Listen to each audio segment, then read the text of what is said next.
Tsutomu Yamaguchi was eating a sandwich when the sky turned white. It was 8:15 in the morning on August 6, 1945. He stood in the naval shipyard in Hiroshima, staring up at a B-29 bomber named the Enola Gay. Seconds later, a blinding flash tore through the morning air. A uranium core weapon called Little Boy detonated 3 kilometers away. The shockwave shattered his eardrums and burned the left side of his upper body. Skin peeled from his arms. His left eye was temporarily blinded by the intense ultraviolet radiation. Yet Yamaguchi did not die in the initial blast. Instead, he crawled into an air raid shelter, spent a miserable night among the dying, and waited for dawn. He wanted to go home.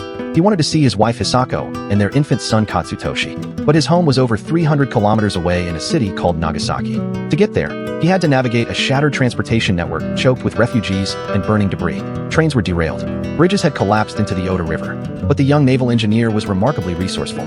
He managed to board a rescue train heading south, ignoring his severe burns and continuous vomiting from acute radiation sickness. By the morning of August 9th, he was back in Nagasaki, sitting in the office of his employer, Mitsubishi Heavy Industries. His supervisor looked at his bandaged face and charred skin in absolute disbelief. The manager called him insane for claiming a single bomb had completely destroyed an entire city. Yamaguchi tried to explain the scale of the devastation. He tried to describe a weapon unlike anything humanity had ever built. But before his boss could process the warning, the office window flashed white. Fat Man, a plutonium implosion device, detonated over Nagasaki at 11:02 in the morning. It exploded just 3 kilometers from Yamaguchi's office. The blast wave shattered the windows again, raining razor-sharp glass across the room. The paper bandages on his burns were blown away, exposing raw, bleeding flesh to the radioactive fallout. Yamaguchi survived the second blast by dropping instantly to the floor behind a heavy oak desk. When he emerged from the ruins, his workplace had vanished. His city was burning into ash.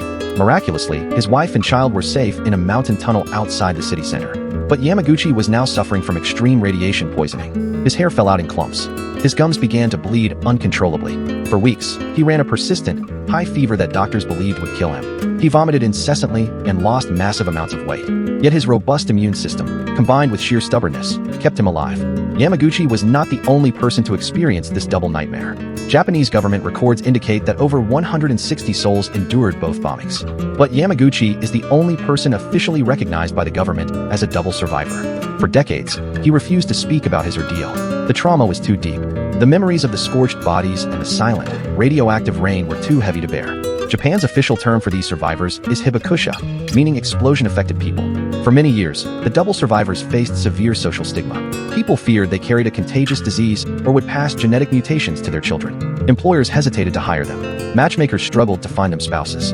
Yamaguchi lived with this quiet burden for most of his adult life, working as a schoolteacher and later as an American military translator during the occupation. He kept his pain hidden behind long sleeves and quiet dignity. But as he grew older, his perspective shifted dramatically. He realized his survival was not just a medical anomaly, but a profound historical duty. In the late 20th century, the world lived under the constant, terrifying shadow of the Cold War. Nuclear stockpiles in the United States and the Soviet Union reached tens of thousands of warheads. Yamaguchi decided he could no longer remain silent. He wrote poetry about the horrors of nuclear warfare. He published memoirs detailing the exact moment the world changed forever. In 2006, at the remarkable age of 93, he traveled to the United Nations headquarters in New York City. He stood before global diplomats and pleaded for the total abolition of nuclear weapons. He spoke in a clear, steady voice that commanded absolute silence in the Grand Assembly Hall. He told the delegates that surviving twice was his destiny, a sign that he had been spared for a specific reason. That reason was to warn humanity against self-destruction.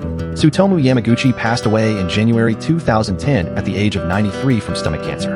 He lived long enough to see the world begin to grapple with the existential threat of atomic weapons. His story remains one of the most improbable survival accounts in recorded human history. It forces us to confront a terrifying mathematical truth. 2 atomic bombs were dropped in human history. One man was unfortunate enough to be at ground zero for both. And through sheer luck, grit, and resilience, he lived to tell the tale. When the sky falls twice, how do you find the will to look up again?